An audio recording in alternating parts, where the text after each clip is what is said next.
Welcome from London, UK. It's time for day number 2 of Gfinity Spring Masters Cup number 2. I'm Frodan, and once again joined the analysis corner bright and early on a Sunday morning with Lothar and Caldi. Yesterday we had 14 players be whittled down to 8, and today we're going to find out who is going to call himself Spring 2 champion, who is getting $5,000 and 50 World Championship points. And is it Firebat again? And is it Firebat again? Will life coach rope? Can Reynad win his first offline tournament? All this and more. The mysteries are unending. It'd be the first time that anyone actually won an offline tournament series multiple times if Firebat wins today. Yeah, no one's ever been able to win DreamHack twice or IEM twice, etc. It was very close, though. Yes, Tice came very close. You mean Gara? Or Gara. I mean, Tice also got into the finals twice. Right. Yeah, he won one and got into the finals. That was the one that stuck out to me because he won Bucharest. It was very close. It was back-to-back, so that was really impressive. Caldi, how you doing today, man? I'm good, yeah. Up early, yeah. Just ready to go. Yeah, you are. Looks like you're just still getting transitioned into it. Don't worry, man. We have plenty of Hearthstone action. Let's talk a little bit about yesterday, shall we? What's something that stuck out to you guys as the story? A lot of upsets to begin with. I'd say a lot of players that weren't expected to go through went through, and so it's been really exciting. A lot of live coach games, so got a lot of control. That's right. A lot of live coach games, so that was off schedule, I think. Yeah, we had some long games. We had some short games too. RDU versus Faramir was one of the highlights for me, being able to see the highs and lows. Faramir has been eliminated. We'll talk a little bit actually about that, but before we go into it too much, let's recap and see an overview of what this tournament is about for anybody who didn't get a chance to tune in yet. We had 14 players come in from all over the world. 2 of them unfortunately couldn't come, so we had 2 3-man groups, but that still didn't stop us from group play. We played them in double elimination format that we normally accustomed to see with best of 5 conquest. Today, we're going to see the single elimination brackets in the top 8. It's going to be best of 5 all the way through. Nothing's going to change. Just the fact that they only have 1 life left in the tournament. Yeah, that's true. Single elimination is brutal. Is a brutal format, but that's how it works. And every single game counts like hell. It's really important to win every single game. And if you just lose the match, you're out. So a really big pressure on every single of the player. That's right. Somebody in the tournament is going to go 5-1 or 5-0. Like it's just going to happen here at the end of the day. So I'm looking forward to see who's going to be. Of course, $5,000 for first, $2,500 for second, and $1,250 for third and fourth place. Looking at Group A specifically, we had Firebat advance in the first match of the day over Zozas, and then Zozas had a second life, but unfortunately got eliminated by Kroba, which means that the runner-up from last event is no longer in here. Worth noting is the fact that this group was a 3-man group, because one of the players that was assigned in this group didn't attend the tournament at all. So Firebat was awarded default win at the start of the tournament. So kind of lucky for him. He didn't expose his deck list with the first match, and yeah. Krober actually got a free win also in the losers match, and we had a repeat of the finals last time. But now up in Group B, we had Faramir defeat Airbrushed, and then he went to Game 5 against RDU, a nail-bitingly close game that came down to a knife juggler, which went RDU's way, and that really ended up throwing Faramir off, who lost in the final match against Airbrushed. So RDU going through in first place and Airbrushed going through in second place. Yeah, really close series all throughout the groups, in fact. Although I heard that the last one, Faramir was still off his game. He was thrown off so much that he missed lethal, apparently, in that final series. That bites you back. That's devastating, to say the least. Well, hopefully he can bounce back in a future tournament. We're going to move on to Group C. Reynad took the first place in this group, surprisingly. We pegged Life Coach as the person to... No, I mean, even most people would agree. Life Coach was the favorite to take first place in the group. But Reynad has a better lineup against Life Coach. Right, that's exactly what I think can be generalized to. And then Reynad ended up taking that series and Life Coach going into second place. True. I think Life Coach has been the favorite for every tournament we've been in the last few months now, but So we see Powder won on Friday against LB Dutch Boy, and then a surprise knockout of Orange by LB Dutch Boy in the final match after. So we have Powder going through in first and LB Dutch Boy going through in second. They're going to see them today up in the round of 8. That's right, and well, I guess Orange is out of the tournament. One of the many interesting storylines is we have Orange, Faramir, Zozas eliminated. Those are 3 players that I would have not been surprised to see in the top 8. But you know, on the opposite end, it's cool to see IB Dutch Boy or LB Dutch Boy, excuse me. He was telling me that he really wanted to prove himself. He didn't get a chance to come to the last event because Gfinity moved their dates to accommodate Katowice. And as a result, he got invited to this event as like an honorary, like, well, you didn't get to play last time because we changed it last secondly, so we'll make it up to you. And he said, you know, I met him on ladder and I was talking to him a little bit. And he's like, man, I really want to like do well at this event. I practiced so hard and I trained a lot. So well, he advanced. See him go through, yeah. A really young guy as well, only 15 and here with his dad. 15? Yeah. Wow. He doesn't look 15. Is he like eligible to even win money like from competition at that point? I know in the United States, I don't think you're even allowed to compete if you're 15 years old. He must be, but the Dutch are so tall, I guess. So it's maybe. That's right. They're very open-minded there in the Netherlands. I got to spend a few days there with Thijs. So yeah, that wraps up the recap. Let's talk a little bit about what's going to happen today here in the round of 8. We have 4 matches. We're going to start off, I believe, with Firebat versus Airbrushed, a first versus second seed. Yep. And then we have Reynad versus LB Dutch Boy. Then we have RDU versus Kroba in the third match. Lastly, Powder versus Life Coach, which is the match I'm looking forward to as well, just because I think those 2 players have the most, I guess, collective name power from tournaments that you normally see. Like if you told me that was the finals of the Kingwin Easter edition charity event, then I'd be like, yeah, that makes sense. Mm-hmm. And I think a lot of people like didn't realize that Powder actually went through as a qualifier. You know, most people assumed that he was just invited because he's such a big name, but he actually went through the qualifier the hard way here. So a lot of respect for that. Sounds good. So we have 4 qualified players and 4 invite players, right? Right. Although I guess it's hard to put Powder in that qualified player list mentally because you've been accustomed for the past few months seeing him as one of the invited players. So you know it doesn't register immediately, but it is 4-4 at the moment. Although I guess LB Dutch Boy is technically an invite too. Oh yeah, you're right. Yeah, so I mean, he's an invite because he didn't qualify. We went through the qualifiers last time. It's very gray area. But the point is, there's few players you don't know about, and there's a few players you do know about. And there's some players that you might be rooting for, or you might be surprised by if they're able to pull out some good moves. True. Yeah. So we'll be looking into the first match, right? Maybe we should talk about the classes. Yeah, we can go ahead and transition straight into that. I wanted to talk more about hype other matches, but we can go straight into that too. So Firebat versus Airbrushed, that's our first match of the day. Yep. What are they bringing here? Do they change anything? Because I know in the round of 8, you're allowed to change decks to accommodate Wing 3. But they had to submit the deck list before the whole event. Mm-hmm. So I don't think anyone did that. For the top 8?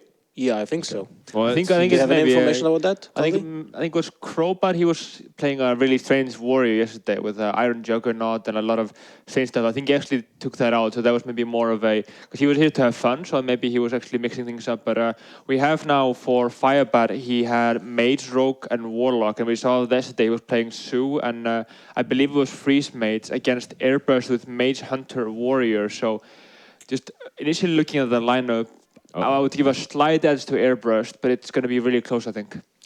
Yeah, well, the warrior might be a problem for the freeze mage. Yeah, I mean, we saw Firebat play against Freshard in the KPL. You know, ran the freeze mage into a warrior, immediately surrendered, and then it was thrown off the whole match. You know, as you do get quite tilted with that matchup. So that might happen again even. I mean, we also see a Hunter. Hunter would, you know, generally be strong against Freeze Mage, so it could go that way, but... strong? I wouldn't say strong against Freeze Mage. Yeah, it depends on the ice barriers, definitely, yeah. And how all in it's... I mean, Freeze Mage owns the mid Hunter, I suppose, you know, but... maybe someone will start using flares again. in the hunter. Maybe. I mean, it could be as simple as playing Lotheb and Face Hunter so you can deny. Maybe. I mean, I don't know if that's... Isn't Reynad I running didn't know if Lotheb? Reynad wanted to do that specifically, but that gives it, still a problematic thing where it's really hard for you to deal with that pressure constantly. Oh, that's I don't know if true. anyone would go as far as to run Flare. That feels like a Gara type innovation. Most likely you would see just better cards against Freeze Mage to, out-tempo them or something. So Yeah, that might be true. But I think looking at this, the Hunter against Sue, it's a really favorite matchup for the Hunter if it's a Face Hunter. It's decent against the Rogue, decent against the Mage. Again, with the Warrior, almost a free win against the Freeze Mage, strong matchup against the Rogue. But the Warrior against Sue is very interesting, actually. Like, before with the Undertaker, you had more options, so it was even slightly favored for the Warrior, but now with the Gangbot, it's harder to remove. So I would actually swing this in the favor of the Warlock now, as they've also been adding on Void Collars and more late game stuff to deal with that Warrior. This matchup depends both on the exact deck choice, card choices when it comes to Warlock and Warrior. They both can tweak each other against the exact matchup. So it depends on that. Definitely, like the Whirlwind edition.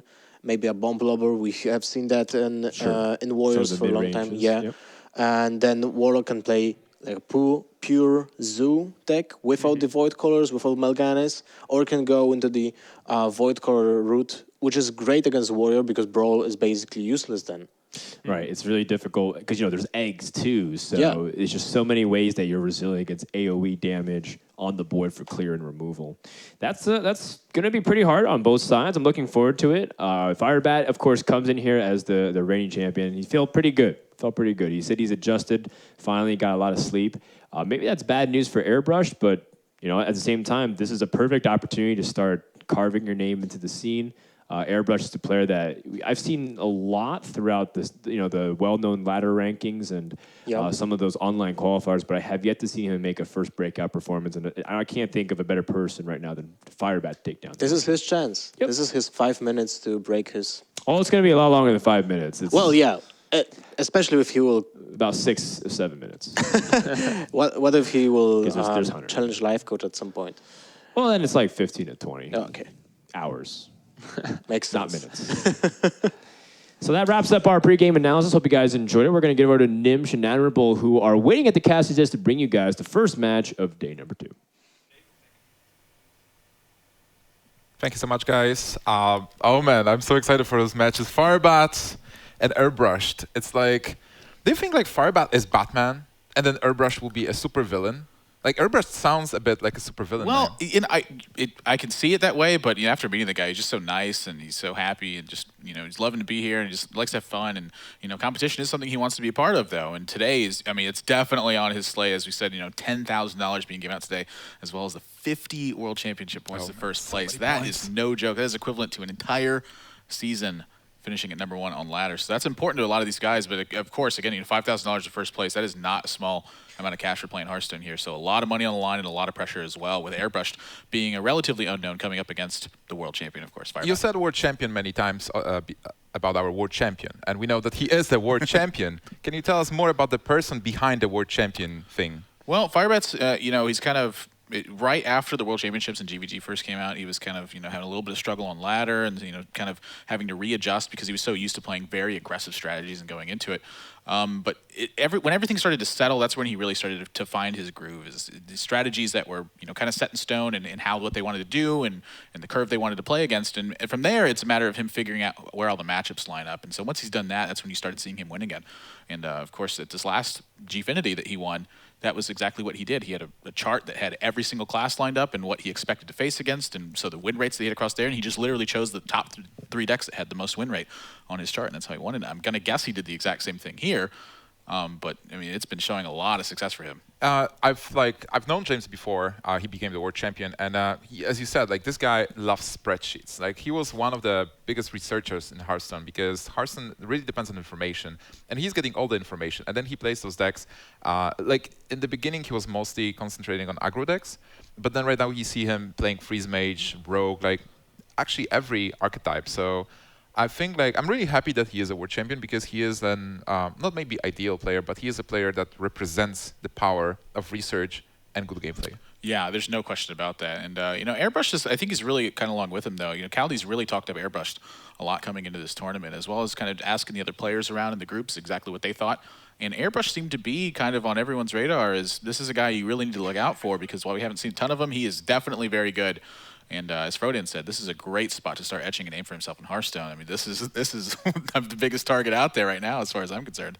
Looking at the decks for Firebat and Airbrushed, so Firebat is starting with his Freeze Mage, Rogue, and Zoo. Airbrushed has Mage, Hunter, Warrior. What do you think they will start in Conquest? Like, does it matter, or do you just do you have a strategy? There's definitely, I think, something to be said for picking the right matchups to start, and then also getting the right matchup in the second match. And if you're able to win those games, it leverages you a lot in that third game. You only have to get one win. You have to play against 3 different decks. You're at a big advantage if you pick up the first 2. So because of that, I think there's a lot more to it than just kind of picking a random deck. It's really thinking about what your opponent's likely to lead against based on your lineup and then going from there. Now, the counter to that strategy is just picking a random deck first and not thinking much about that and having it go from there. But if you're picking a deck at random, then your opponent, just maybe doing the numbers on the math might end up being negative for you if you're just picking at random. So I think there is a lot of strategy coming into picking the first deck, but exactly how you want to do it, I mean, that's another question here. It's difficult. What does he want to avoid, like, as long as the matchups go? Well, it looks to me like Firebat's going to want to avoid his Rogue and his Mage going into Warrior. That's like the biggest target, I think, that's on those decks' foreheads is the Warrior. To me, it looks like Warlock is going to have a good time versus Warrior, of course. Kelly mentioned that. But he said that Warlock struggles versus Face Hunter, or typically, Zoo Warlocks is what he specified. And I frankly have to disagree. I think if that deck doesn't find a very strong draw with Explosive Traps early on, either Mad Scientist or Explosive Trap, that they typically struggle to end the game, because something they used to have, I mean, this is way back when, you'd play Starving Buzzard and you'd play Unleash the Hounds, which was 2 mana at the time, and then you had Timberwolves in there. And the Timberwolves were good because you could cycle them with Starving Buzzards, and then also having the 3 mana combo to deal 2 damage to each minion that your opponent controlled. That was a big swing in the game. You don't have that anymore. You have to use Knife Juggler with Unleash the Hounds, and that not only creates an element of randomness within the Knife Jugglers being able to miss, but Knife Juggler is a card that you will often have to play early to try to get some board presence. You can't just hold it in your hand like you did with Starving Buzzard, because Starving Buzzard had to he had to wait on it to draw cards with it. That's a fair point, but the game is ready, and the players are starting now. Airbrushed versus Firebat, Warrior versus the Zoo deck. Yeah, I think this is, honestly, I think, the exact match that Airbrushed really wanted to dodge. Zoo can put a lot of pressure on Warrior, but there's a couple cards in here that look like they're already teched for each side of it. Ironbeak Owl, of course, can be very good against something like Unstable Ghoul, or maybe even something as simple as Armorsmith or Sludge Belcher. But Unstable Ghoul, of course, that is a very strong card versus what Zoo is trying to do. Oh, that's actually a surprising card. We haven't seen it in a while. But on the other hand, for Firebat, I don't like this hand for Zoo. Like, you want to start with 1-drop, you want to have a good 2-drop. And here with Juggler might actually get countered. Well, this is one of the problems with playing a deck like this, is that sometimes you're going to run into inconsistency. That's a Oh, a Fiery War Axe. Wow. I mean, the Wind Axe is always in a Warrior's hand. It doesn't matter what you do. They could cut both Fiery War Axes from their deck and then switch over to Priest, and they would still draw Fiery War Axe. I fear the times when Warriors get dual wield and they will be able to hand, Fiery War Axe in one hand and Death Spite in the other. in the old times of WoW. Isn't that just Wind Fury? Wind Fury? Yeah. Yeah, kind of like a bit. Or do you just combine the power of them both and then they each use a charge? Is that what you're thinking of with dual wield? How do you make a card? You have to make a minion that gives you dual wield or something. Yeah, like or like a weapon that says, well, you control this weapon, you have dual wield. That's actually pretty interesting. Weapon Master something teaches you dual wield, and then you can equip the weapons, but then the Weapon Master is destroyed and you have to drop one of the weapons to the ground and it becomes a minion. Well, there's a Sea Giant.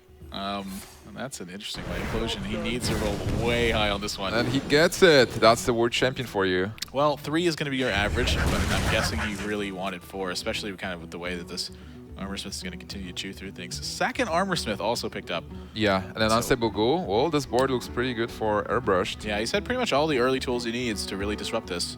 And again, Firebat's draw kind of struggling in this first one, in this this opening here. No 1-drop, of course. Pretty weak. Set on turn 2 and turn 3, and then Implosions is turn 4, but he's already facing down pressure. The thing is that Firebat, if the minions are not getting cleared, Firebat will be able to play Sea Giant this turn. But then there is the Execute. Like right now, Airbrushed, even though he doesn't have that many cards in hand, he has all the tools to counter whatever is being played. That Beast Sergeant is actually a pretty darn good draw. That positioning is interesting. Well, I'm actually curious. Okay, so this is a really interesting turn to me because he chose to go with the Sea Giant this turn, and I can see why. But something that I was looking at was playing a Beast Sergeant next to one of your imps, buffing up one imp to 3-1, and then playing Defender of Argus to make a 3-2 and a 2-2. And then both of those live through the unstable bull trigger, and your opponent is left with a 1-3 Armor Smith versus your 2 and 3 power minions and then the 2-3 also. That's a line I think that was taken really quickly by Firebat. And I think the Sea Giant was probably better because if your opponent doesn't have like Executor Shield Slam, it's gonna crash through for a lot, but I would have liked to see him consider that a lot more. Oh, definitely. I think that's a play for our analysts to talk about. Look at this. He's just going to have to go all in, too. Oh, that's so much damage to lose with the Defender of Argus and a Power Overwhelming. But on the other hand, is there a good way to deal with this Doomguard now? There is a Sludge Belcher. Well, yeah, I mean, you have 28 life, so waiting is, is definitely something you can afford to do right now. Can you play Sylvanas? Just Absolutely. Zoo is out of cards, so.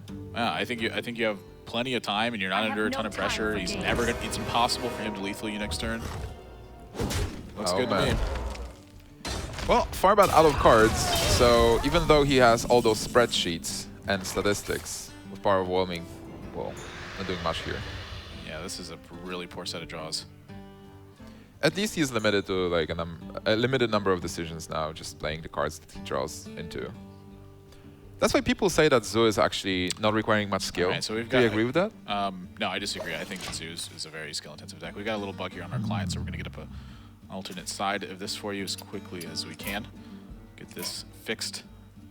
And you know, this is going to happen sometimes. Sometimes you just get little bugs here. So taking a look here, obviously didn't Power Overwhelming. Used Doomguard to take out this Armor Smith. I don't really know how much he can actually invest into the late game here. This is one of those games where I think it's kind of, you know, his efforts are futile and it's a matter of going through the motions. I mean, what combinations of cards is he going to draw here that actually picks us up? Like, I feel like he needs Doomguard, like literally right here, and then some way to fight against this Sylvanas, which is going to steal a Doomguard. Just everything looks wrong. Yeah, like Airbrushed has everything he needs with Dr. Boom. And I like the play. Again, it was green, he played it. He was considering something like attacking into the Doomguard with Sylvanas and then having a weapon, but Dr. Boom on turn 7, and we have a winner. So Airbrush taking game number 1 versus Firebat. His Warrior is out. Is it good news for Firebat? I mean, he lost the game, but now Warrior's out, so no worries there. Well, I don't think losing a game is ever good news.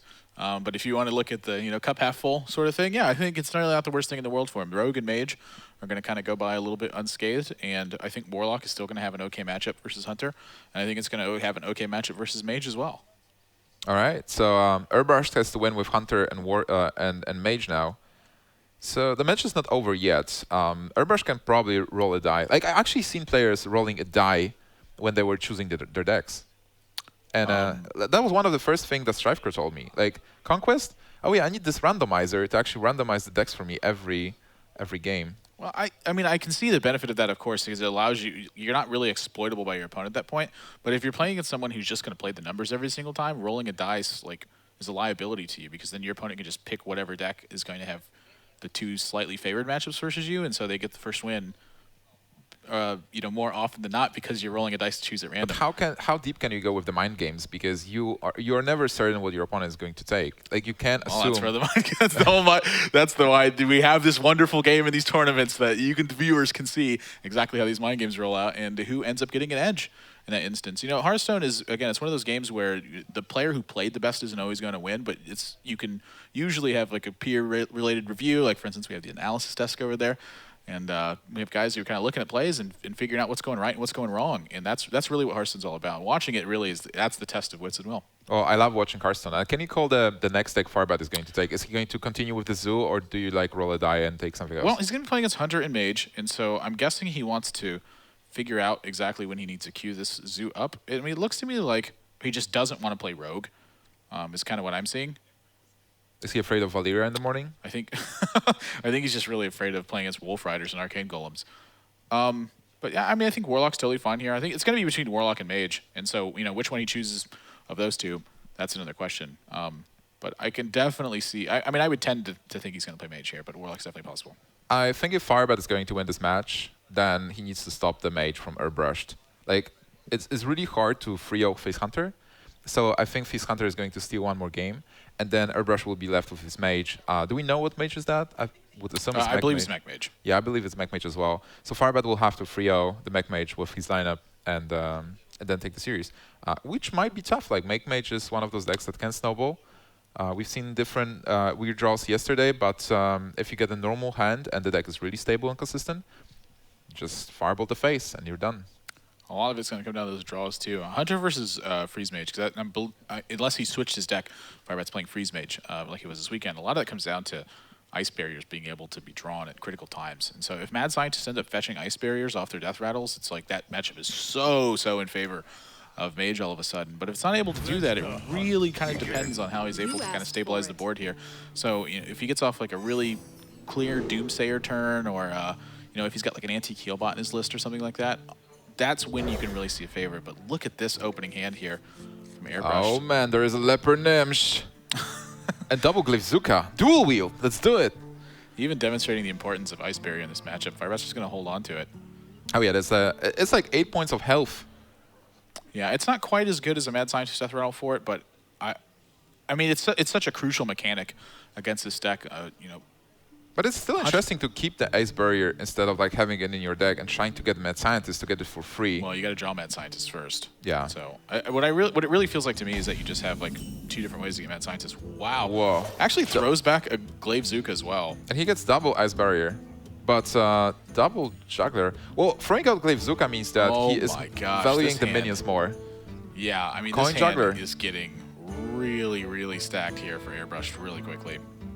He has a couple of choices. Like he can go with the Leper Gnome, and does he really have a couple of choices? I feel like Coin Juggler here is 100%. Yeah. Because I mean, he's very confident he's playing against Freeze Mage, so even if he sees a Frostbolt here, he's not going to see it contested by a minion too terribly often. It's going to be like Mad Scientist if he sees it. Oh, there is a Frostbolt top deck. That's definitely a good one, but it's still not bad for Airbrushed. No, it's not. It really isn't. It's one of the ways that Freeze Mage can actually beat this matchup is kind of just by staving off the damage and having enough burn in the end game. So each point of burn that you pull out of their deck is just one less way for them to actually end up hitting the critical mass and killing you. Also, Frostbolt is important to stop the weapons in the critical turn. Yeah. So just losing this Frostbolt. All right, so another Juggler is going to hit the board and throw some juggles. Next turn, there's a Doomsayer. Wow. I mean, this is working out so well for him. I actually think there's a chance he Ice Lances this Knife Juggler, but gosh, it's so tough to do. Yeah, the top deck bots. The problem with this turn is like if he sees an Arcane Golem or he sees a Wolf Rider, Wolf Rider's a 50% chance for it to kill it, and then Arcane Golem, of course, is going to kill Doomsayer here. So definitely some consideration. I'm still thinking, like, do I like Wolf Rider? For Firebat, is he thinking about freezing the Knife Juggler? That's spending lots of cards, and he only gets those Ice Barriers, even though they do grant him time. Like, Ice Barrier will heal him for 8. Knife Juggler's just too important. I think it just has to be dealt with. All right, so just a bow and 3 damage to face. Turn is the bow is very good for Airbrushed here. Normally your turn would be locked, like just hero power, but with bow you're able to push the damage a bit. Whoa, Acolyte of Pain. He was running out of cards and now he gets Acolyte. And here playing the Asbari because you want to draw at least one. You want to draw 2 cards from Acolyte. You want to play Acolyte, ping it, get a card, then allow Hunter to kill it again. Well, a bigger story too is just to get the Ice Barriers rolling. Like right now he doesn't have a lot of options, so expending the mana on Ice Barriers is probably the best way to get things done. And later in the turn, if he has Ice Barriers in his hand, it's just going to muck up his draw. So he needs to be investing into Ice Barriers when he has the time to do it. I really like that we have Freeze Mage in the metagame, because Freeze Mage is something different. Normally you do have only minions attacking into minions, and Freeze Mage, it's like you feel like the mage is really tanking up, like freezing everything and trying to stay in control, drawing cards. It's a very different feel than a normal deck. Still at 30 on turn 5, but again, just few options. Frostnova is not too terribly exciting. Alright, he's going to ping his Acolyte of Pain to make it happy and draw a card. Oh, he's actually doing that. I really like pinging the Leopardom here. It's just going to save him so much damage in the long run. You know, if Airbrushed really wants to deal with this Acolyte of Pain, like he's totally fine with seeing an Iron Beak Owl, I think. Because it's just more 2/1s your opponent has. If he's going to Wolf Rider or Eagle Horn Bow into Acolyte. Yeah, I mean, anything that goes into the Acolyte, I think Firebat's just totally fine with. It's just more damage he's buying himself. Yeah, but on the other hand, like being Airbrushed and killing Acolyte, looking at Freeze Mage only having 4 cards in hand, you're not that disappointed yourself. Well, I think the thing you're disappointed in is the fact that he's at 28 still. Like, how much more can you afford to invest into things like minions? You have to start killing him, and you only have 4 cards left in your hand. I'm very surprised he's actually choosing to attack this Acolyte. I agree with this. Like, you want to limit the number of cards. You are playing the long game now. So the fact That's not a good sign for a deck that's dedicated to using 2 damage and 3 damage spells for one shot. That's tough. Yeah, that's tough, definitely. I mean, look at this. He's got. Let's just assume he rolls Huffer off of Animal Companion. He's got 12 damage right now, and he's looking at another Ice Barrier. And he's also running out of cards. Unleash the Hounds will be a dead card. It's going to be very, very not useful in this match. You can get a Hound from Alexstrasza. The dragon shows up, and you get the dog Solid. to bite it. He really needs a Huffer. Yeah, off of this Animal Companion. I mean, he needs a Huffer really bad. Well, everybody needs a Huffer. If he rolls Amisha. Oh, there you go. Yep, someone ran. You can look at Firebat's face too. He's like, "Yep, sounds about right." Oh, come on.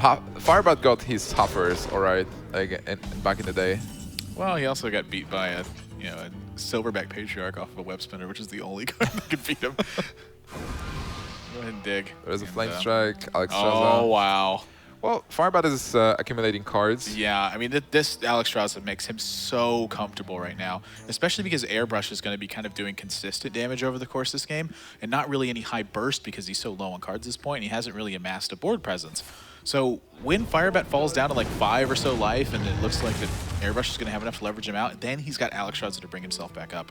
Firebat is frying the pig. Gosh, Iron Beak Owl, it's such a bad draw right now. Yeah, not presenting any damage here. Like, you might even consider playing it right now. This is really the difference that Ice Barriers make too, by the way. Firebat would be at 2 if it wasn't for these Ice Barriers. So something really key to think about for you Freeze Mage players out there. All right, you do want to ping the Wolf, and then you can drop the Torison, getting yourself better place. This is like a no-brainer. The Emperor is down. This game is pretty darn close to locked up. Yep, Firebat pretty safe. He still has Alexstrasza. If he goes down enough, he can even play it to heal himself.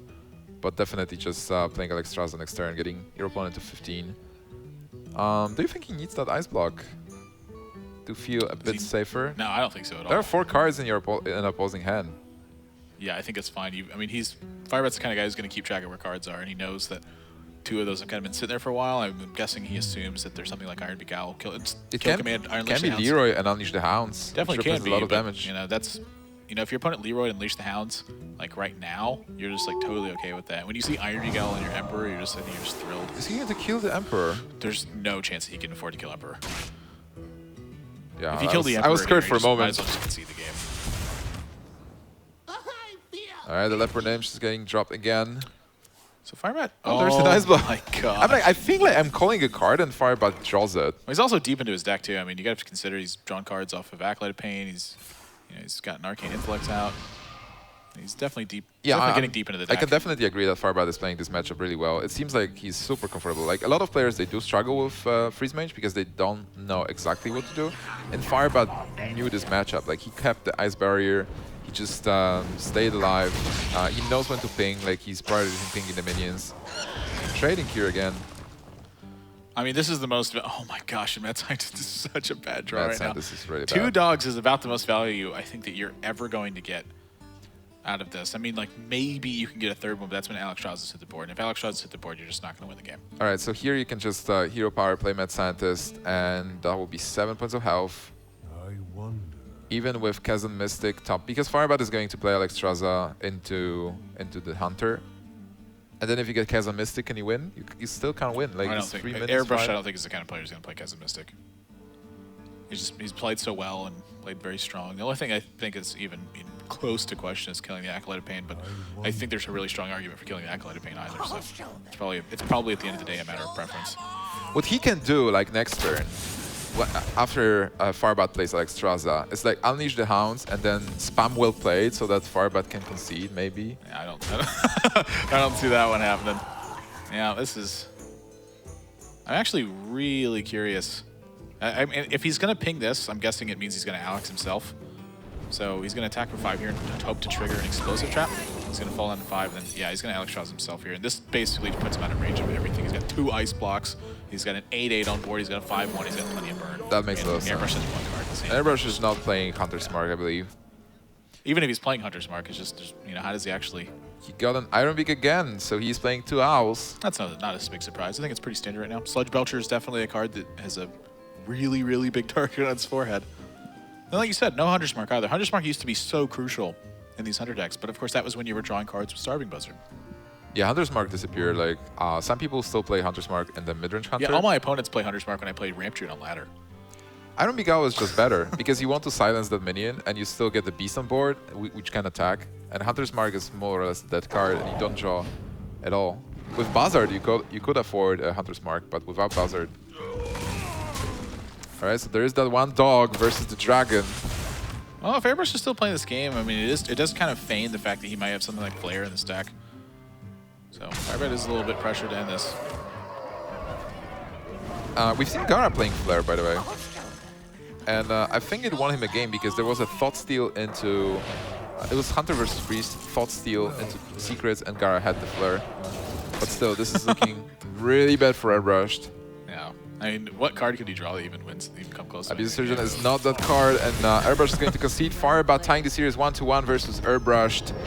Freeze Mage is out, and the Warrior is out. So we have two control decks out of the picture. Yeah, both of the major late game decks being gone for both these players now, and suddenly, I mean, this is looking really close to a 50-50. When you take a look at what's left, Firebat's got Rogue and Warlock, and Airbrushed has got Hunter and Mage. So Rogue obviously doesn't want to fight against this Hunter deck, and I think that Warlock kind of doesn't want to face off against this Mage deck. I don't really know exactly how Zoo versus Mage goes. I think it's all right because you do have the minions to fight early for board presence, and if you win board presence with stuff like Power Overwhelming into Nerubian Egg, then you stop the synergies for mechs, and mechs they just run out of cards. There's a boom that can be dropped, but then if you have the board, you can deal with boom, and you overall win the game. You have the taunts, you have Defender of Argus, you have a lot of sort of power on board. The issue that I'm kind of seeing with it is that Mech Mage has such strong, powerful minions, and it plays a lot of them really early. Like if they get a good Mech Warper start, that Zoo's really thriving on the fact that it wants to get a powerful minion on the board and then start efficiently trading in a lot of these minion matchups. You know, we've really moved away from Undertaker, so you don't have like a ton of leverage all the time, every single time you've ever drawn an Undertaker. So if Mage can kind of get that advantage, the hero power can make up for the fact that he's going 1-for-1, but then that, you know, at some point that's got to equalize, and Fireball and Frostbolt are two of the cards that helps do that. You can't get too low, and then you're fighting against like 4/4s and they have spare parts and stuff. Oh yeah.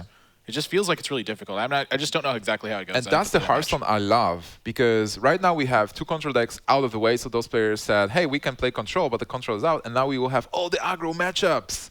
Aggro Rogue, Mech Mage. You like aggro matchups? Whoa. Oh, man. I never would have guessed that. You like them as well, right? Well, of course. I just like punch people in the face. That's what I like. And it doesn't really matter to me when it's doing. I mean, I can punch him with a Sea Giant, punch him with a Gromish, anything I punch him with as long as they're getting punched. The bigger the card, the better. All right, the players are ready. Let's see Rogue from Firebat versus that Face Hunter from Airbrushed, which is a very good matchup for Airbrushed. Yeah, I don't really think that there was too terribly many ways that Firebat was going to get away from this one. I felt like unless Airbrushed was going to queue up Mage in this match, that Rogue just wasn't going to hit this.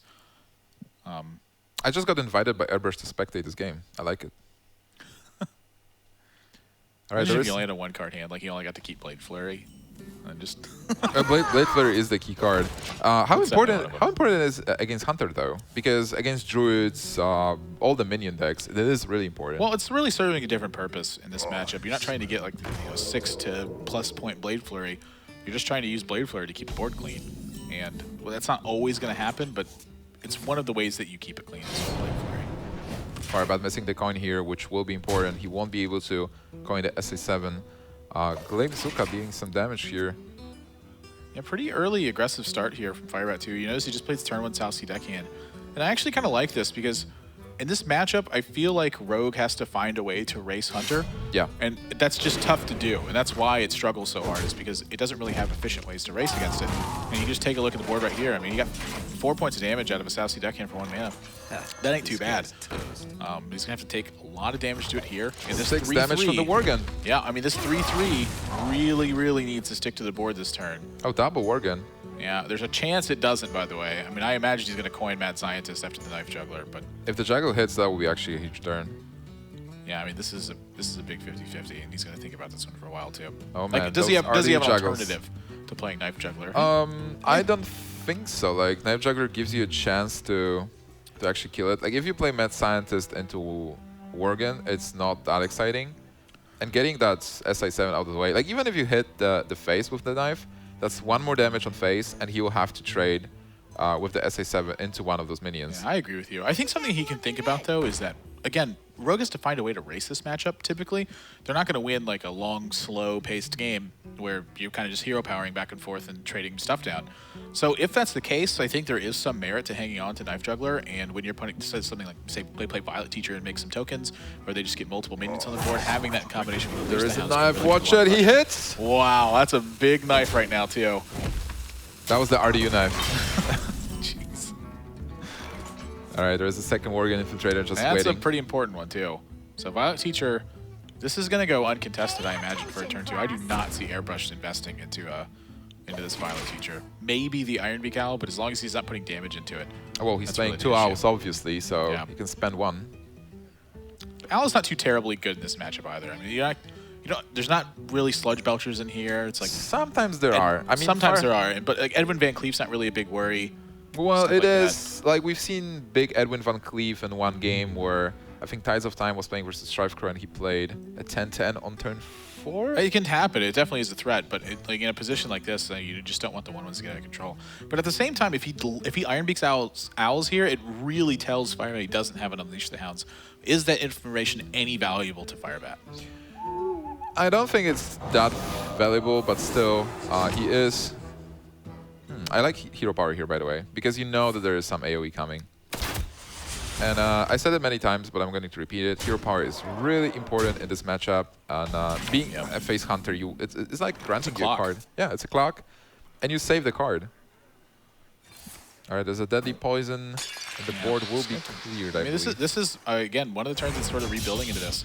Because going into the next turn, he's got a fresh dagger, and he's going to have a Deadly Poison to trigger this Tinker Sharpsword Oil, and suddenly we got a race in our hands. And there is a Deadly Poison and yeah. Oh, yeah, man, that's not a very good draw right now either. The Haunting How much Creeper. damage is it, by the way? That's 6, 8 plus 4. That's 12 points of damage. It's 9 next turn is what it is. Isn't it? Because it's 3, 4, 5, 6, 7, 8, 9, 10, 11. Oh, it's 12 next turn. Yeah. Oh my gosh. Yeah, so I mean, this is, Airbrush doesn't really know it yet, but he's on a 2-turn clock, and he doesn't have a way to answer this Violet Teacher right now. And this only shows like the route that Firebat took with deck in turn 1 and being really aggressive, dealing the damage, using the Flurry to clear the board and deal damage at the same time. That's why Blade Flurry is so powerful. Like, you clear the board and you deal damage to face. One of the reasons I think Blade Flurry is so powerful is because there just isn't a really good way to play around. Yeah. It's like one of the few cards where there's counterplay available, but the counterplay is just so narrow that your best counterplay is just playing a deck that's strong against Rogue. So how much damage can Airbrush deal? Like, I think it's not 14 next turn. It's not even close. Firebat is going for it. Yeah, I think this was... It's so funny because the silence on Violet Teacher is actually helping him now. There's no RNG with the tokens, so he knows that he can use it. It's very, very strange that it worked out that way. Well, with the weapon, I don't think there is a way to stop him, so Gosh, this is it. Yeah, that's game. Like, even if you clear a Violet Teacher, 3, Firebat still has the weapon. 7, yeah, you can only deal 9 damage.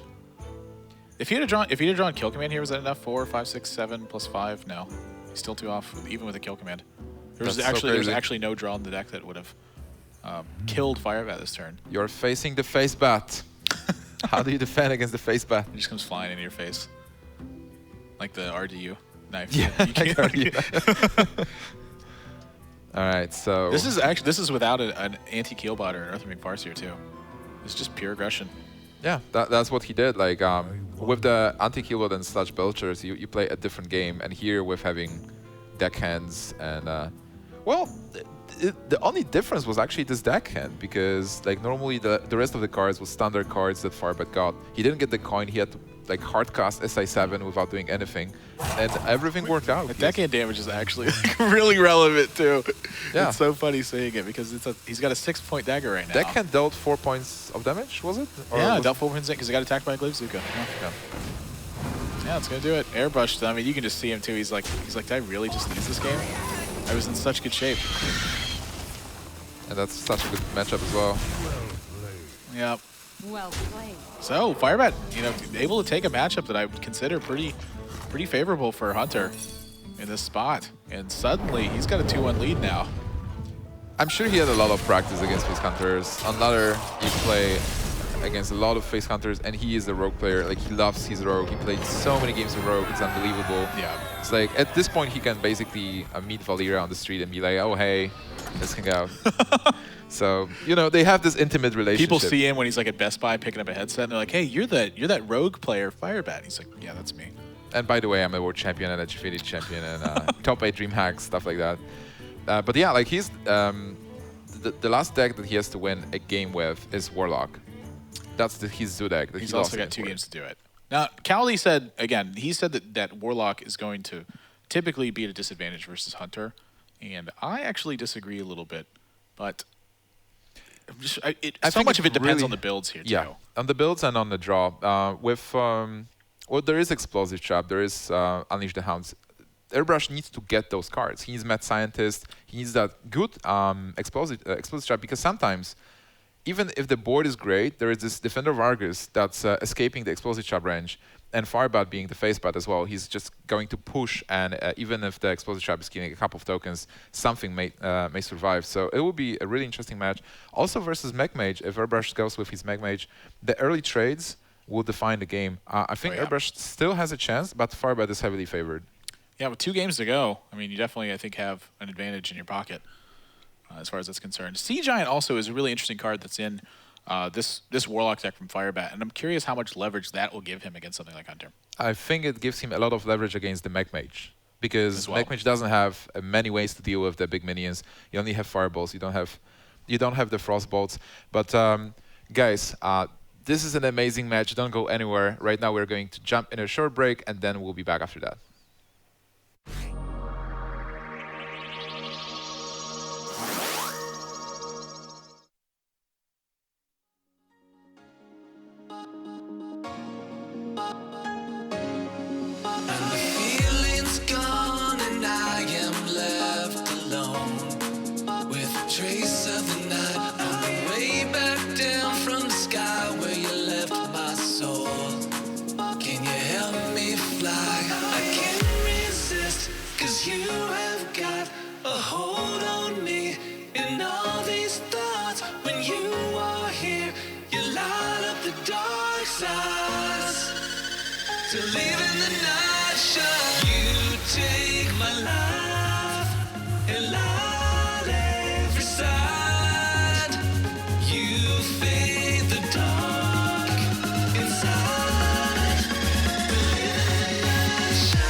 Welcome back to the Gfinity Hearthstone Spring Masters 2. Firebat is up 2-1 over Airbrushed right now. He's one more win with his Warlock. But as he arrived here in London, we actually caught up with Firebat. We have a short little video for you guys to watch. Hear what he had to say about this event.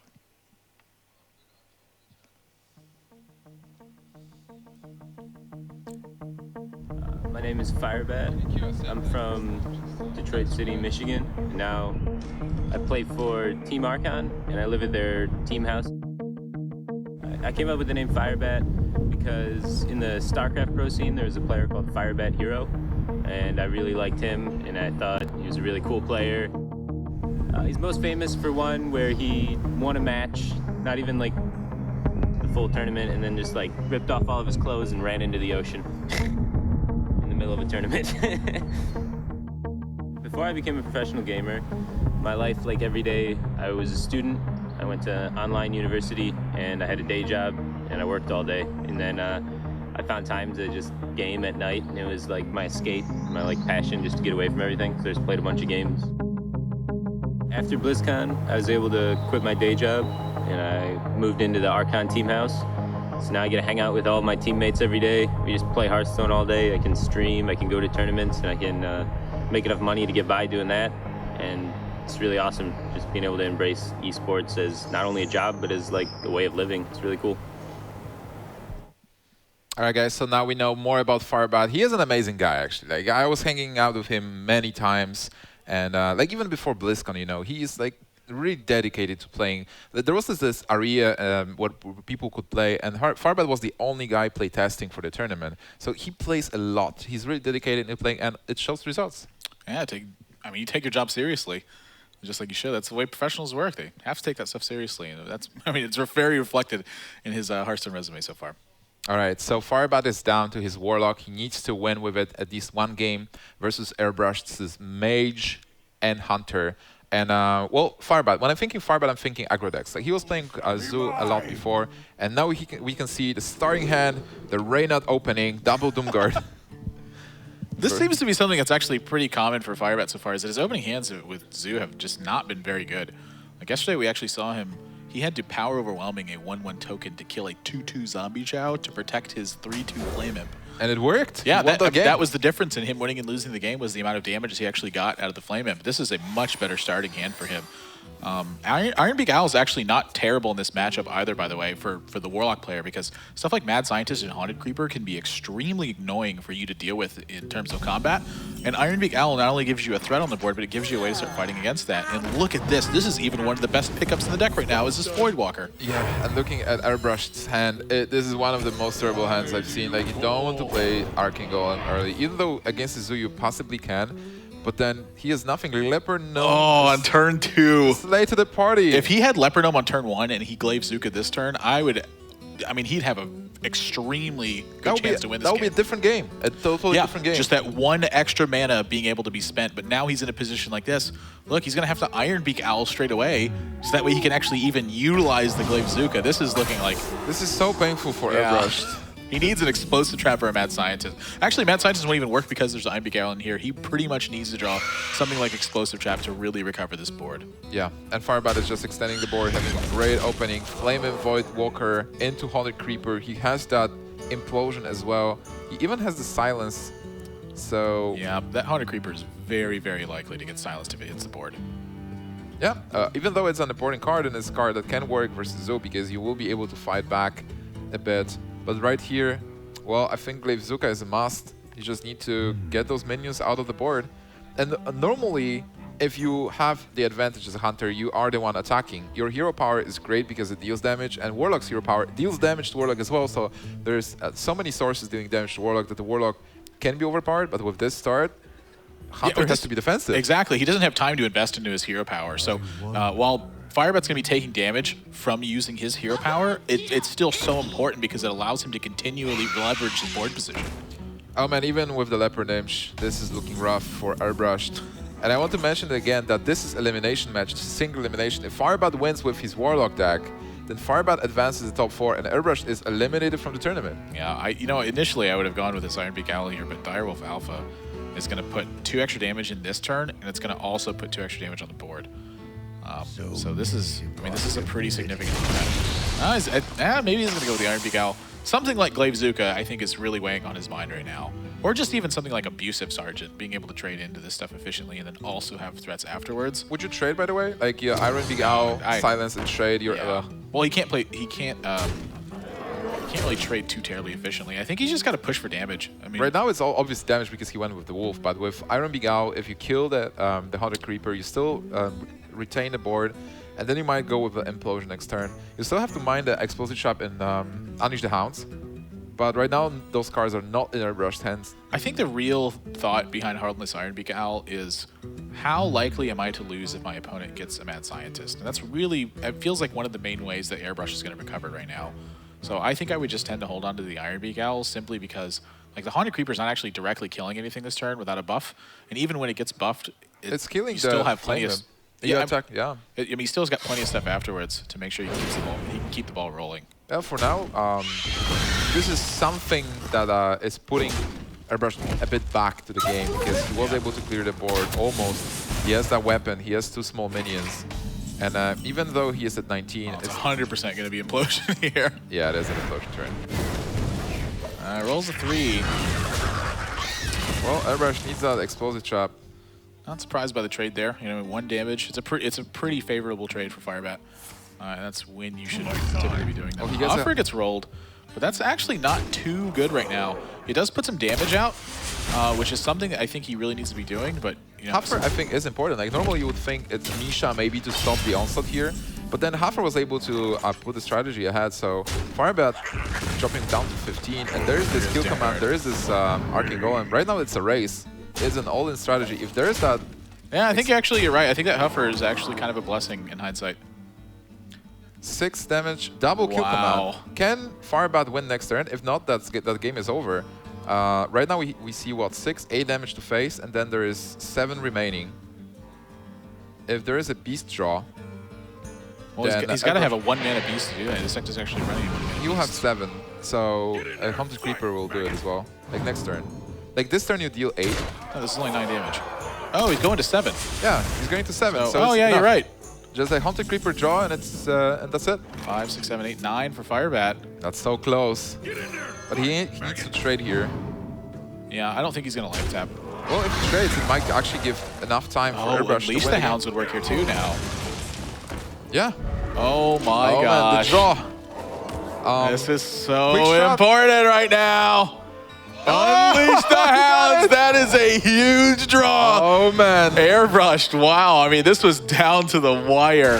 This is the Hearthstone I love. Like, really on the brink of elimination. He comes back with the dogs, unleashes the Hounds. Ties this series versus Firebat 2-2. Oh, man, the dogs. The dogs. This is, who let him out? It's really... That was Airbrushed. Airbrushed let him out, yeah. That game.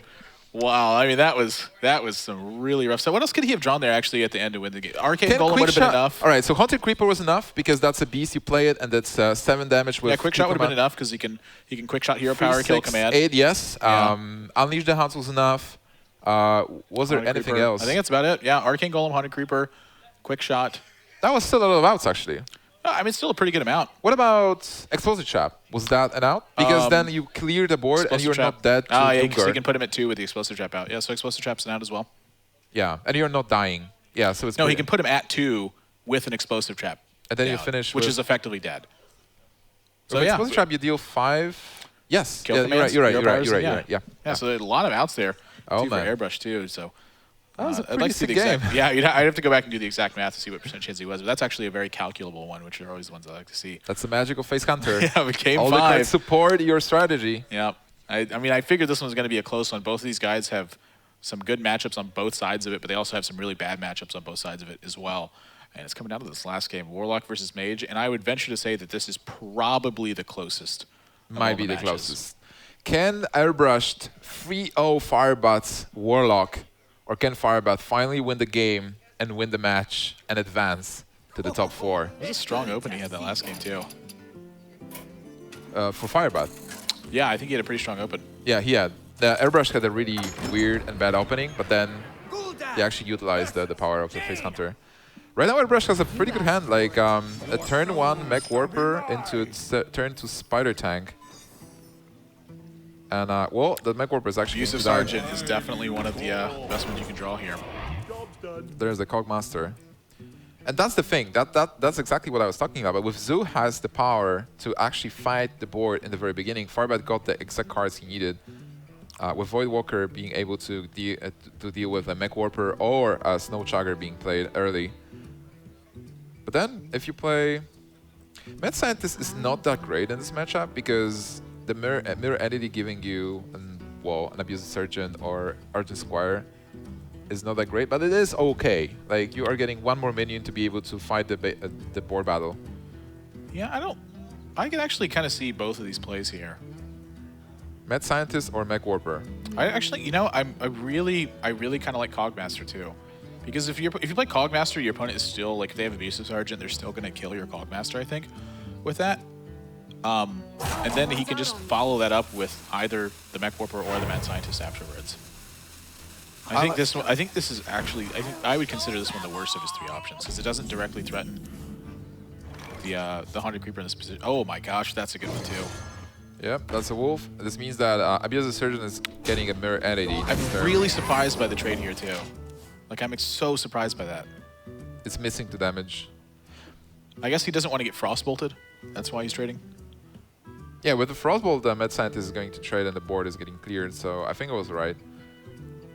And also, I agree with the Mad Scientist there, because... Wow, he's just going to ping. You want to filter your deck from Mirror Entity. You don't want ever to join Mirror Entity in this matchup.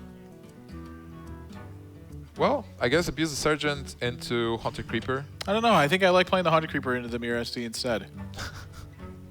The spiders? Yeah, I think so. Seriously? The spiders aren't really threatening anything here. You have a Defender of Argus lined up next turn. The problem with the spiders is that they might threaten something later, and if then you play the getting Abusive Sergeant, you're giving your opponent a direct challenge on your Direwolf Alpha. That's the reason I don't like it. Yeah, well, this turn it will look worse, but overall, I think giving him the spiders will not work for you that well, because the spiders are essentially much more damage. And right now, it's not a race.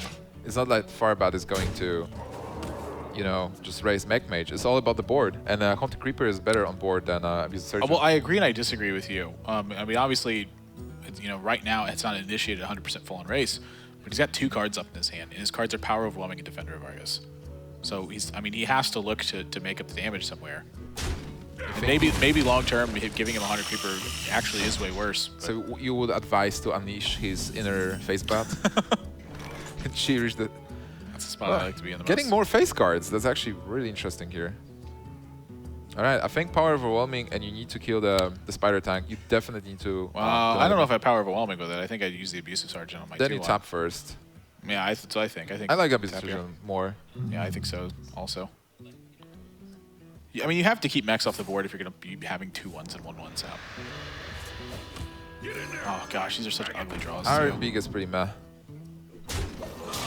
Nothing really to silence. Well, he still has those buffs. He will be able to use Defender Yeah, Argus. that's a pretty darn good one. And that's the thing, like, Firebat is just keeping the board under control. Just dismantling his strategies. There is a Spider Tank Mech Warper. But can Firebat kill both of them easily? Not easily, but he can definitely kill both of them. I like Power Overwhelming into Haunted Creeper into 1 and then playing Defender. I don't like that. I think you have to keep life tapping at this point. Like, once you've committed to grinding your opponent out, you have to actually grind them out. But you want to deny the mech, the Blast Mage. And there are no mechs for Airbrushed in his hand right now. This is a very interesting turn. And that's why Zoo is a complicated deck, really because you have so many choices. I mean, this might be one of those turns where he feels like he can forego the hero power, but gosh, it's so tough. I can just feel the chat flaming me right now. But for the Zoo, right now, you actually have a lot of choices. You have different plays. You can tap, you can play the power, you can do a lot of stuff. If you're going to play Defender of Argus, I think you do play it with the Argent Squire. I mean, that's part of the grind value that you need, is you need your opponent to be investing mana into it to disrupt them, and then also having a body that's your opponent has to attack that's not as efficient as the rest of them. Yeah, like, look at how awkward of a turn this is for Airbrushed. And I think at this point, Firebat has conceded that he can't really play around a Goblin Blast Mage efficiently anymore. But Goblin Blast Mage isn't even like the best play ever into a board like this. I mean, there's still some options that aren't very good. Oh, come on. There's 4 damage. There are some outcomes that aren't very good with this Goblin Blast Mage. Like, imagine 4 to his face, Nibsh. I can imagine that. It happened to me actually a couple of times because I've played a ton of mech mage games. And like I leave one minion with 1 health, and then all 4 hits go to face. So it happened to me many times. Wow, well, 2 of them went to face right there. And that's. I mean, this is basically one of his disaster results. Yeah, this board can actually clear everything. Sans the Cogmaster. The problem with Firebat's board right now is that his hand isn't very good to back it up, but that can change pretty quickly. So Urban is a blank for now, but might tend to be useful later. But then again, if Firebat clears this board, he's got a loses lifetime initiative. first, right? Do you power the 1/1 to kill the 5/4? So I mean, these are like sort of the obvious traits to me. And then, wow, he's actually going to power overwhelming straight away. I wonder why he's not. Oh, he's going to silence his. That's actually really clever. So he keeps a 2 on the board. So now he's basically overloaded Airbrushed hero power. So he's going to have 1 health minion stay on the board no matter what. The problem with this is that it once again didn't get a life tap in this turn, and Airbrushed again happens to have a card that's very bad for him with the Annoyatron. Yeah, exactly. Annoyatron is the MVP right now. On turn 6, it's just contesting the whole board. Yeah, I mean, having to miss 2 hero powers is definitely not something you're satisfied with when you're fighting this kind of battle. You don't even hero power now. With Annoyatron, you're happy to contest this board as it is. Just build up. I'm a little surprised he's not hero powering, honestly. Something needs tinkering. Well, you want to put a body on the board. This is all about the board still. What are some strong draws right now? Oh, that's an okay one. That's a pretty huge draw right now. That is a very huge draw. Oh my gosh.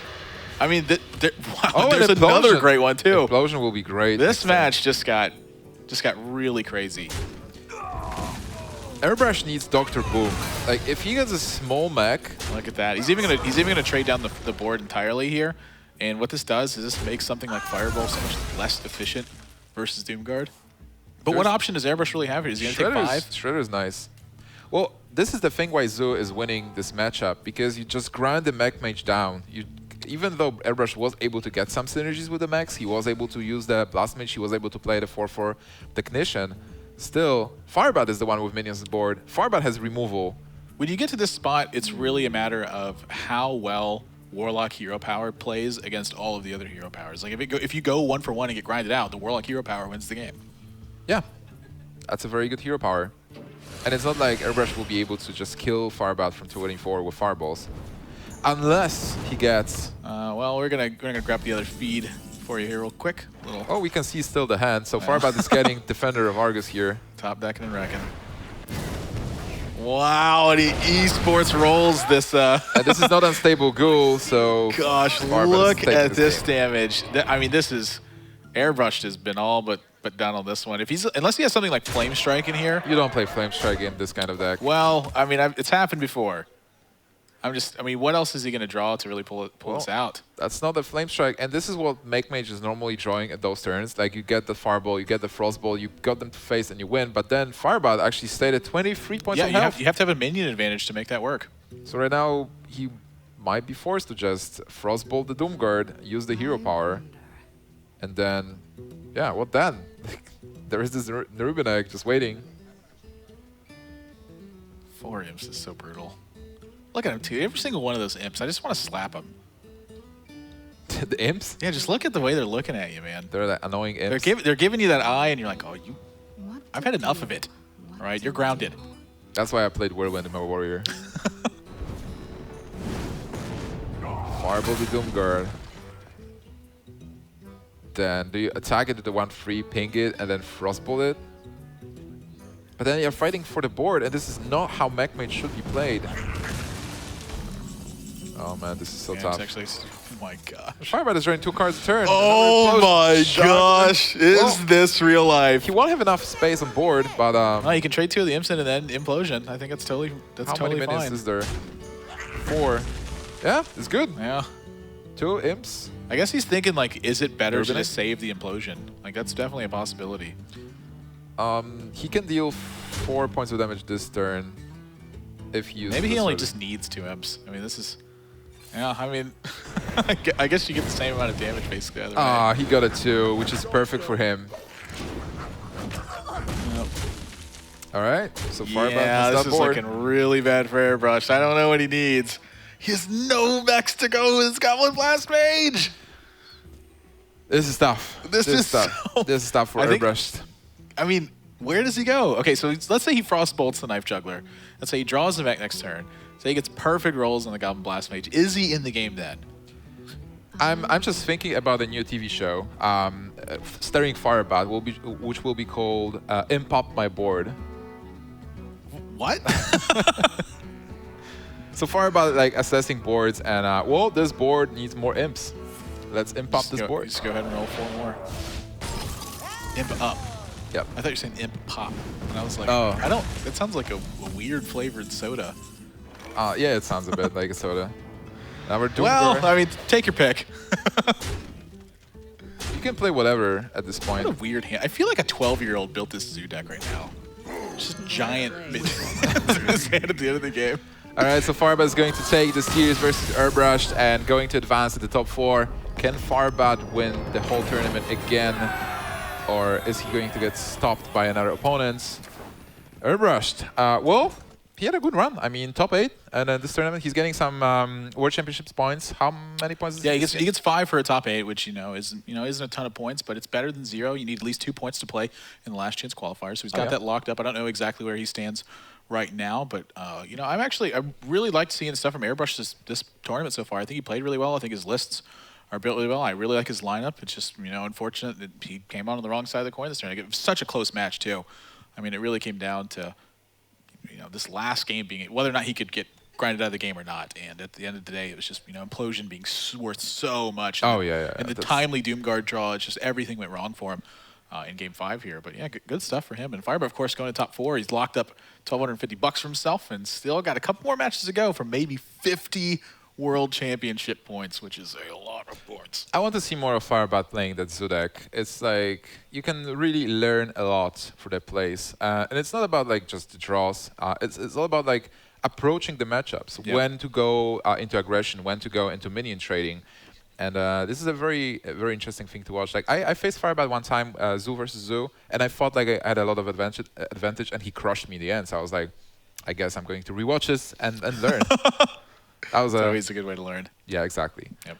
All right, so for now, Airbrushed is going to rewatch the games, I guess, and analyze what Firebat did and what he did. But I think that our analysts are ready. So, Frodan, take it over. All right, well, that wraps up our first quarter finals. Firebat advances 3-2 in a pretty back-and-forth series. We started off with a Warrior win over Zoo, which surprised us because we're talking about how good Zoo is nowadays against classes like Warrior. And then Firebat was able to strike back, taking out the Hunter twice. So talk to me about some of the things that, what was the main story here behind the series for you, Lothar? Well, the first match between the Warrior and the Zoo, right? That was a pretty unfortunate draw for Firebat. So this series didn't start at all as he wanted. And the fact that Airbrushed also played the Unstable Ghoul in the Warrior was really important in this matchup in particular. Yeah, that's right. Stopping all those imps or all those one-health minions from being able to get past that line. And those things, they don't feel like initially when you play with them have that big of a difference, but that one damage does start getting that repetitive damage counter in. It's not even that, but you play around Sea Giants too. That's right, true. If they're you can just sever the board so much then that the Giant is just becoming a useless card. What about you, Kaldi? Like, moving on from the rest of the game, we had Freeze Mage versus Hunter, and then the Rogue was able to beat the Hunter. Finally, the Hunter got a win, but it took a while to get there. I think the Freeze Mage versus Hunter was the crucial match. As the Freeze Mage got a win, they couldn't match up against the Warrior, so that the Warrior was already off then. Yeah, exactly. He won. And it was a bit rough, especially with the Warrior against Zoo, as you can stay even with the Warrior in the early game, but in the early mid game you always fall behind as the Warrior, and it comes down to can you stabilize. And if you can stabilize once, you usually have the win in the matchup. So that really swung there after the early game. That's right. That's true. Yeah. Is there a moment that you were talking about specifically? Because I think we have. Something that we pulled up from a specific moment in the series. Yeah, it was Hunter versus Sue actually, and the Hunter had a very aggressive hand, a lot of burst, But that obviously doesn't work well in the early game as you need sticky minions. So there was a defining moment. Airbrushed was behind the entire game until he got that Huffer. And that really just turned the whole game around because it put Firebat in that awkward health total of 15, which is definitely doable with a hand like Arcane Golem, Kill Command, and Abusive Sergeant there. So getting that Huffer there was the swing turn, I'd say, in that game. Yeah, that was really important, but also it didn't.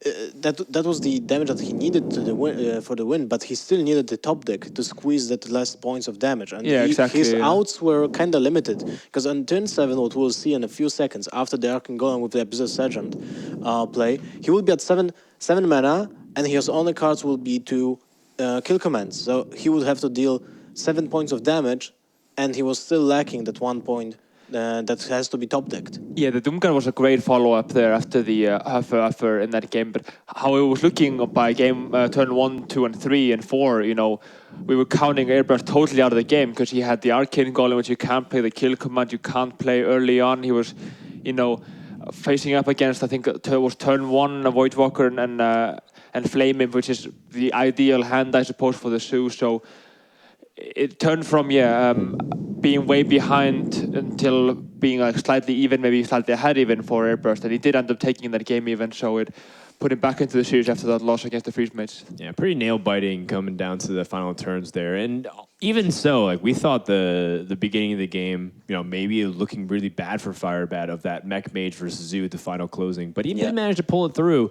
Was it solely the Blast Mage, or was there other things that were? I think the Doomguard pushed the game towards the draw on turn 5. Yeah, it was like insane. The value against Doomguard's value against decks like Mech Mage is really enormous, because you can trade for a minion and then you pull off a second spell from the Mech Mage hand. So it's a 2-1, 3-1 trade, and you basically you're not caring about your discard anyway. Yeah. The thing about the matchup Zoo against Mech Mage, I had that yesterday as well, is that in the early game you always fall slightly behind as the Mech Mage, but you can get ahead in the early mid game with the Mech Warpers and get that really rolling. And you have to go face a lot after that and kind of finish off with fireballs. And we had Firebat, you know, he got ahead in the early game and kind of stayed even, which is what he needed. And there wasn't any damage coming to his face, so by turn 8 or 9 when that Fireball and Frostbolt showed up, it had to be just use removal, and Fireball, there's not a lot of target for it in the Zoo deck, I'd say. So when you think about Zoo against Mech Mage, the fact is that Zoo has more value minions, and they always draw 2 cards each turn, like almost always. So they just outvalue the Mech Mage, and the only thing that the comeback mechanism for Mech Mage is Blast Mage. Yeah, Blast Mage, or when he went for Tinkertown, maybe get the coolant to freeze Doomguard. Like that was his only chance really to seize back tempo. Otherwise, if he just played Fireball, his opponent would be playing 2 minions per turn, and then Noyotron gets really weak. Unless you play Flame Strike. But unless you play Flame Strike, magically decided to just whip it out of nowhere. I think the thing to note is that you have more big targets as Zoo, you know, but the big targets in Mech Mage are so much bigger than the targets in Zoo. We have the Antonidas and Dr. Boom, and neither of them showed up, so if you get neither of them, you really start struggling in the late game. Well, they both have 7 HP points, like the same as Doomguard.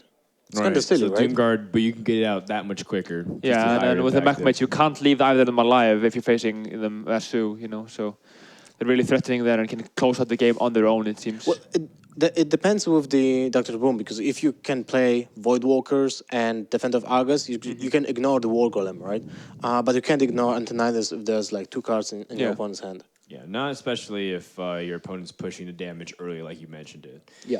All right, well, you know, that pretty much wraps up our first series. Firebat advances to play the winner of Reynad versus LB Dutch Boy. He's doing it. He's guaranteed at least 1250. As well as a chunk of World Championship points, but Firebat eliminates Airbrushed and gets into the top 4. So consistency once again being demonstrated by the Archon player. He has to win 2 more matches to become the 2nd champion Gfinity Spring Master, and this would be insane. Like when there are 4 tournaments when it comes to Gfinity, so if he manages to win 50% of that, at least, maybe he will win the second one again, and after this one, this will be, like, I don't know if that's even possible, but it will be insane. Guess they've got to invite him back then, Yeah. Probably. Maybe. And then maybe Fireback next time can let someone else win. We're going to take a break, and when we come back, we're going to have the next quarterfinal of the day. So don't go anywhere. We'll be back right after this.